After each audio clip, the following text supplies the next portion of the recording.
2, 3.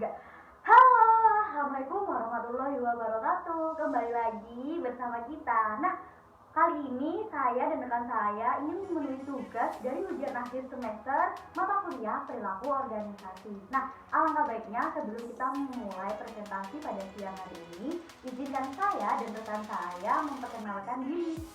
Perkenalkan, nama saya Indah Rusdiana, NIM 40 dari Prodi Manajemen Universitas Internasional Semen Indonesia. Dan saya Jela Niti Andini dengan NIM 15 dari Prodi Manajemen Universitas Internasional Semen Indonesia. Nah, untuk mempersingkat waktu, yuk kita langsung menuju ke bab yang pertama, yaitu bab 8 mengenai dasar perilaku kelompok. Dari buku tugas ini, mereka mengikuti dasar perilaku kelompok dari budaya ataupun identitas sosial. Karena pada sebelumnya mereka memiliki masalah dengan budaya dari karyawan. Mereka memiliki karyawan dengan budaya ataupun identitas sosial yang berbeda, misalkan dari daerah Bojonegoro dan daerah Tuban. Mereka tidak memiliki karakteristik yang sama, sehingga mereka seringkali cekcok dengan hal-hal yang kecil. Dan mereka berdua hanya bertahan dalam waktu yang singkat, yaitu 2 minggu saja.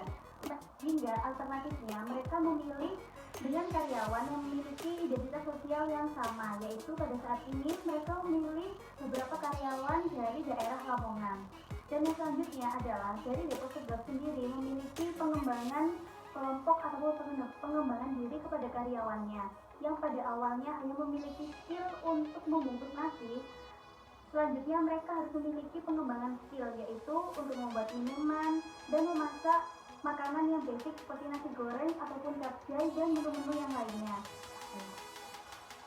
Serta pengambilan keputusan dari Depot Tegas ini memiliki keputusan yang bersifat mutlak kepada ownernya, sehingga para karyawan tidak diperlakukan brainstorming terlebih dahulu ketika Depot Tegas ingin mengambil keputusan. Selanjutnya yaitu bab 8 mengenai motivasi karyawan. Job karakteristik dari Depot Tegas ini memiliki skill variety, yaitu mereka harus memiliki beberapa keahlian karena mereka tidak hanya dituntut untuk masak, namun mereka harus juga berkomunikasi dengan pelanggan, dan ketika dalam keadaan yang darurat mereka harus bisa menjadi kasir dan juga bisa membuat minuman di Depot Tegas. Selanjutnya ada motivasi yang harus diberikan oleh Depot Tegas. Nah, motivasi yang diberikan oleh Depot Tegas ini berupa mereka memberikan hari libur yang paling lama 3 hari kepada para karyawan ketika karyawan sudah mulai bosan, sehingga mereka dapat kembali bekerja dengan keadaan yang tidak bosan dan bisa lebih maksimal lagi dalam bekerja. Setelah itu, desain dari pekerjaan yang ada di Depot Tegas ini adalah desain pekerjaan rasional, karena di Depot Tegas ini tidak membagi karyawan ataupun para pekerjanya dalam hari ataupun jam yang berbeda, atau bisa disebut dengan job sharing, sehingga mereka bekerja dalam waktu atau jam dan di hari yang sama. Serta untuk upah yang diberikan ataupun reward yang diberikan oleh Depot Tegas ini berupa upah wajib setiap minggunya yang diberikan oleh Depot Tegas dan juga bonus ataupun profit. Bonus atau profit ini diberikan ketika di setiap minggunya terdapat lonjakan atau peningkatan penjualan, sehingga mereka akan memberikan bonus tersebut di akhir minggu kepada karyawannya. Nah, untuk selanjutnya ada di bab 10, yaitu memahami kinerja keputusan. Untuk di Depot Tegas sendiri lebih condong kepada bentuk tim daripada grup, karena di Depot Tegas ini berorientasi pada hasil, yang mana mereka itu memperlihat berapa kuantitas pembelian yang terjadi di setiap harinya, sehingga mereka lebih condong kepada tim daripada grup. Dan di Depot Tegas itu juga termasuk dari self-managed work stream.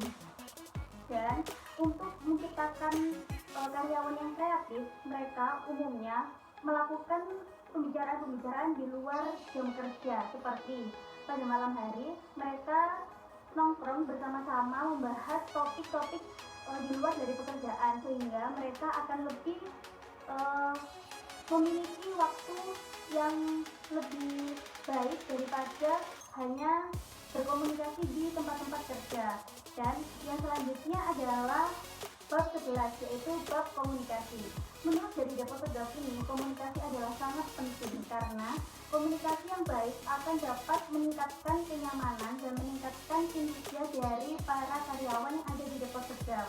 Nah, untuk komunikasinya dari Depot Tegal ini adalah komunikasi timbal balik ataupun feedback, sehingga para karyawan juga bisa melakukan pembicaraan kepada atasannya ataupun pemilik dari Depot Tegal, sehingga tidak hanya komunikasi satu arah, yaitu komunikasi antara atasan kepada bawahan. Nah, hal ini juga menyambungkan dengan komunikasi berapa arah yang dilakukan di Depot Tegal, yaitu komunikasi dua arah, yaitu komunikasi ke atas dan komunikasi ke bawah. Yaitu ke atas adalah para karyawan memberikan timbal balik kepada pemilik dari Depot Tegal, dan komunikasi ke bawah yaitu para pemilik dari Depot Tegal memberikan informasi-informasi kepada karyawan. Serta komunikasi juga dilakukan di Depot Tegal ini dengan dua mode, yaitu mode tulis dan mode lisan. Mode tulis ini digunakan ketika para karyawan tidak pada tempat yang sama. Misalkan ketika mereka telah pergi dari liburan, maka komunikasi akan ditulis secara tulisan melalui WhatsApp. Untuk dari saya sekian, dan selanjutnya akan dilanjutkan oleh teman saya, yaitu Indah Rusiana. Nah, baik. Nah, tadi sudah hampir dijelaskan ya oleh rekan saya beberapa bab di awal. Nah, kali ini akan saya lanjut dari bab 12, yaitu tentang kepemimpinan. Nah, sebelum kita membahas lebih lanjut, saya akan menjelaskan tentang definisi dari kepemimpinan. Nah, kepemimpinan sendiri itu merupakan kemampuan untuk mempengaruhi sekelompok anggota yang bekerja dan supaya mencapai tujuan atau goal dari suatu perusahaan tersebut atau organisasi tersebut. Nah, di sini jenis kepemimpinan itu dibagi menjadi 4. Yang pertama itu ada direktif, yang kedua ada suportif, yang ketiga ada partisipatif, dan yang keempat ada berorientasi pencapaian.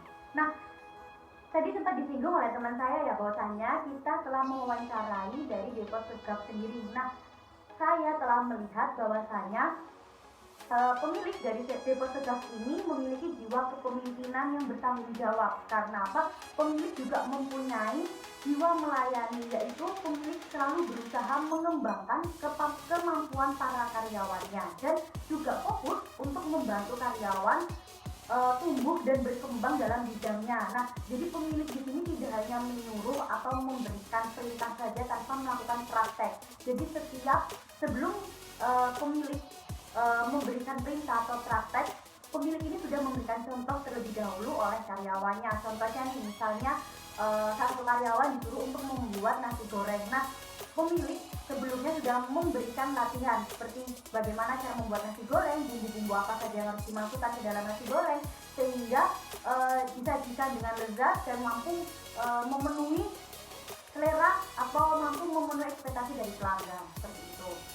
Nah, baik, sekarang kita lanjut ke bab 13, yaitu terkait tentang kekuasaan politik. Nah, kali ini karena saya sudah melihat dan terjun langsung ke dalam Depot Tegal, saya mampu mengambil kesimpulan bahwasannya cara owner ya dalam menginfluence karyawan ini cukup sempurna dan sukses. Karena apa? Selama karyawan bekerja di bawah naungan pemilik Depot Tegal ini, mereka selalu melakukan segala perintah yang dilakukan oleh pemilik tanpa membantah satupun, dan mereka melakukannya dengan sesempurna mungkin. Nah, sehingga tidak ada terjadi konflik yang berlarut-larut begitu lama ya, karena antara karyawan dan juga atasan. Nah, untuk Depot Tegal sendiri ini tidak memberlakukan kekuasaan politik yang berlebihan. Mereka masih memiliki batasan sehingga masih sesuai dengan tujuan organisasi awal mereka, seperti itu. Lanjut, kali ini kita menuju ke bab 14, yaitu terkait negosiasi dan konflik. Nah, bahwasanya kita sudah ketahui ya, kita sudah dapat menilai bahwasanya jiwa pemimpin yang diberlakukan oleh owner Depot Tegal ini yaitu cukup sempurna, hampir cukup memenuhi kriteria, karena Depot Tegal ini yaitu berusaha untuk memberikan pelayanan yang terbaik bagi customer dan juga bagi karyawannya. Nah, hampir tidak pernah terjadi konflik ya antara karyawan dengan bos atau bahkan karyawan dengan karyawan. bahwasanya kita ketahui dalam depo tegak ini tidak hanya mempekerjakan satu orang, bahkan ada beberapa orang, ya kan. Sangat hebat sekali ya bila hampir tidak pernah terjadi konflik, ya kan. Padahal mereka tidak bekerja secara individu, tapi mereka bekerja secara bersama-samaan. Nah, mungkin ini bisa dilatar belakangi oleh faktor sosial lingkungan mereka. Bahwasanya kita ketahui karyawan dari depo tegak ini semuanya berasal dari kota yang sama, yaitu kota Lamongan, di mana juga salah satu tempat tinggal dari pemilik dari depo tegak ini, sehingga mereka memiliki satu frekuensi yang sama seperti itu. Nah, sehingga mereka berpikir bahwasanya sangat tidak mungkin untuk membesar-besarkan sebuah masalah yang mana akan memicu suatu konflik seperti itu. Jadi segera langsung dibicarakan dengan baik-baik seperti itu. Nah, baik, sebelum ke bab terakhir nih, kita akan menuju ke bab 15, yaitu terkait dasar pada struktur organisasi. Nah, setelah saya melakukan wawancara ke depo tegak ini sendiri, bahwasanya mereka memiliki struktur organisasi sederhana, yaitu untuk memenuhi kebutuhan organisasi mereka. Nah, dari struktur ini dibagi menjadi beberapa bagian. Yang pertama itu ada owner ya, yang teratas yaitu pemilik, kemudian dibawahi oleh kasir. Nah, selanjutnya yaitu ada karyawan-karyawan mereka yang lainnya. Nah, untuk depo tegak sendiri ini mereka tidak memberikan aturan atau ketentuan untuk mengatur dan mengarahkan karyawan. Nah, hanya saja mereka biasanya mengimbau kepada karyawan harus mampu membedakan mana jam kerja, mana jam istirahat, dan mana jam untuk me time bagi mereka sendiri.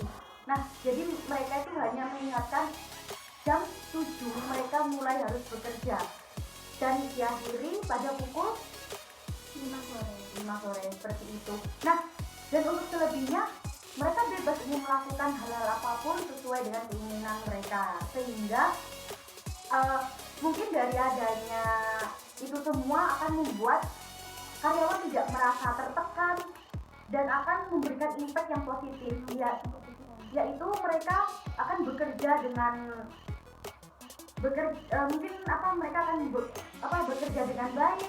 Baik teman-teman, akhirnya kita menuju ke bab terakhir, yaitu bab 16 terkait berbudaya organisasi. Nah, sesuai dengan pernyataan yang diberikan oleh owner dari depo tegak, bahwasanya budaya organisasi sangat penting diterapkan dalam depo tegak ini sendiri. Nah, karena dalam penerapan budaya organisasi ini mampu menunjukkan nilai kinerja dari setiap karyawannya, apakah sudah sesuai proporsinya dan apakah sudah sesuai dengan bidang-bidangnya. Nah, tidak hanya itu saja teman-teman. Nah, dalam depo tegak ini memiliki budaya organisasi yang kuat. Contohnya nih, dalam depo tegak sendiri ini juga para karyawannya loyal terhadap depo tegak. Kemudian yang kedua, depo tegak sesuai tadi yang dijelaskan oleh teman saya di awal ya, depo tegak memberikan waktu maksimal 3 hari untuk mereka berlibur untuk meningkatkan kinerja mereka biar lebih baik seperti itu, sehingga mereka memberikan kebebasan kepada karyawan untuk berlibur. Nah, kemudian yang ketiga yaitu mereka memberikan pengertian dengan mengizinkan para karyawan untuk tinggal atau memberikan tempat tinggal di depo tegak itu sendiri. Jadi mereka stay on di dalam depo tegak itu, tidak pulang dan tidak perlu menyewa rumah lagi seperti itu. Nah, yang terakhir yaitu yang menariknya lagi dari depo tegak, mereka memberikan sangu pada setiap malam minggu ya teman-teman, untuk membuat para karyawannya ini lebih tenang ya, bisa keluar dari kerja mereka, dalam artian mereka bisa menghabiskan waktu, tidak hanya stres dalam pikiran pekerjaan, tapi mereka bisa refreshing di luar sana. Nah, mungkin cukup sekian presentasi dari saya dan rekan saya. Semoga presentasi ini bisa bermanfaat bagi teman-teman semua, bisa memberikan wawasan baru. Nah, mohon maaf ya apabila dari presentasi ini masih banyak kekurangan dan juga kesalahannya, karena manusia itu tidak luput dari salah dan dosa. Mungkin cukup sekian dari saya dan rekan saya. Wassalamualaikum warahmatullahi wabarakatuh. Dadah.